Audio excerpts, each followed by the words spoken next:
آج کا موضوع ہے ملک قیوم انکوائری جو شروع ہوئی تھی 1998 میں، اور اس کا جو رپورٹ آئی تھی وہ آئی تھی مڈ آف 2000 کے اندر. تو یہ تقریباً 2 برس لگے تھے اس انکوائری کو کمپلیٹ ہونے میں. اور یہ انکوائری بنانے والے کون تھے؟ ملک قیوم صاحب.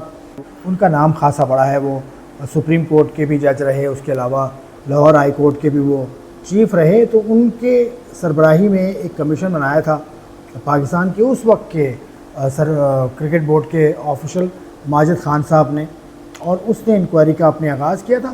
اس انکوائری تقریباً 150 پیج کی انکوائری ہے، اور اس میں جو موجودہ ٹیم، اس وقت کی جو ٹیم تھی، اس کے بہت سارے پلیئرز کو بلایا گیا.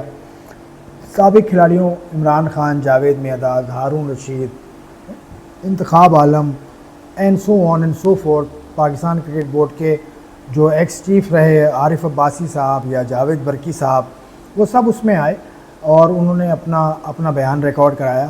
اور اس کے نتیجے میں جو کمیشن تھا، ملک قیوم انکوائری کمیشن، اس نے رپورٹ پیش کی، اس نے سفارشات پیش کی.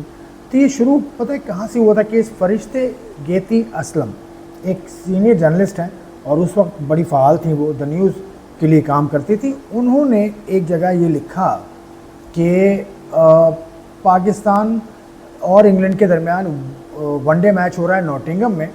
ان کے مطابق دس واز ہر آبزرویشن کہ وسیم اور Waqar according to their potential bowling نہیں کر رہے ہیں. ان کی ریڈنگ تھی اور 300 رن پاکستان کے اوپر بن گئے تھے. تو وہ بھی اس رپورٹ میں مینشن ہے. اس کے علاوہ اس رپورٹ میں یہ بھی مینشن ہے کہ کب سے میچ فکسنگ کی آوازیں آنا شروع ہوئیں. تو انہوں نے 78-79 کا انڈیا میں ہونے والا میچ یاد کرایا کہ وشوناتھ انڈیا کے کپتان ہیں، آصف اقبال پاکستان کے کپتان ہیں، اور ٹاس آصف اقبال صاحب نے سکہ اچھالا اور گرنے سے پہلے، مطلب اسٹڈی ہونے سے پہلے سکہ اٹھا کے کہا کہ آپ جیت گئے. تو یہ بھی لکھا ہوا اس کے اندر. اور بھی بہت ساری چیزیں ہیں.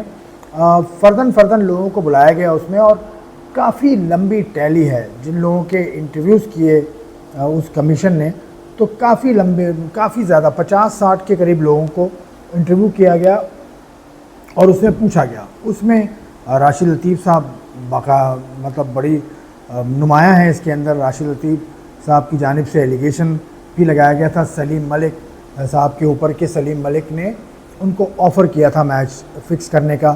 اور یہ واقعہ ہے مڈ 90 میں نیوزی لینڈ کا ٹور تھا. اس کے اوپر عطا الرحمان بڑے مشہور ہیں اس حوالے سے. عطا الرحمان پاکستان کے سابق فاسٹ بولر ہیں.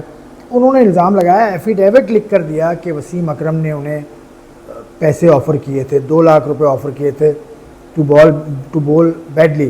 لیکن پھر وہ اس اپنے الزام سے مکر گئے. انہوں نے پھر مزید ایک لکھ کر دیا کہ نہیں، میں نے جو الزام لگایا تھا وہ غلط تھا. تو اس کی پاداش میں ان کو لائیو بین کا سامنا ہوا. عطا الرحمان کو سلیم ملک کو چھان بین کرنے کے بعد اور مختلف معاملات دیکھنے کے بعد سلیم ملک کو بھی لائیو بین کا سامنا ہوا، 10 لاکھ روپے جرمانہ بھی ہوا. سعید انور کا قصہ بھی آتا ہے. سعید انور پہ یہ الزام تھا کہ ایک میچ کے دوران ان جو 12ویں کھلاڑی تھے زاہد فضل، وہ آئے ان کے پاس اور انہوں نے کوئی پیغام دیا. تو یہ کہا گیا کہ سعید انور کو پیغام دیا گیا تھا سلیم ملک کی جانب سے کہ آؤٹ ہو جائیں اور چلے جائیں. لیکن سعید انور اس الزام سے ڈینائی کرتے ہیں. سعید انور کے بعد اور بھی لوگوں کی سے بات کی گئی. لیکن کنکلوژن اس کا کنکلوژن میں فاسٹ فارورڈ آپ کو کر کے بتاؤں تو عدالت نے یہ لکھا ہے کہ سلیم ملک صاحب پر الزام ثابت ہو گیا تو ان کو ہو گئی لائیو بین ہو گئے. وہ عطا الرحمان کیونکہ انہوں نے اپنا بیان بدلا تھا اس لیے وہ بھی شکنجے میں آ گئے. باقی وسیم اکرم کے حوالے سے انہوں نے یہ کہا کہ وسیم اکرم کے خلاف ایسا ایویڈنس نہیں ملا کہ ان کو چارج کیا جا سکے، لیکن ان کی انٹیگریٹی پہ شک کیا جا سکتا ہے، یہ لکھا ہے اس میں. تو ریکمنڈیشن بھی ہیں جو کہ اوور آل سب کے لیے ہیں کہ ان کو کوئی آپ کپتان نہ بنائیں وسیم اکرم کو. آپ ان کے ایسٹس چیک کریں. یہ تو پھر سب کے اوپر ہے.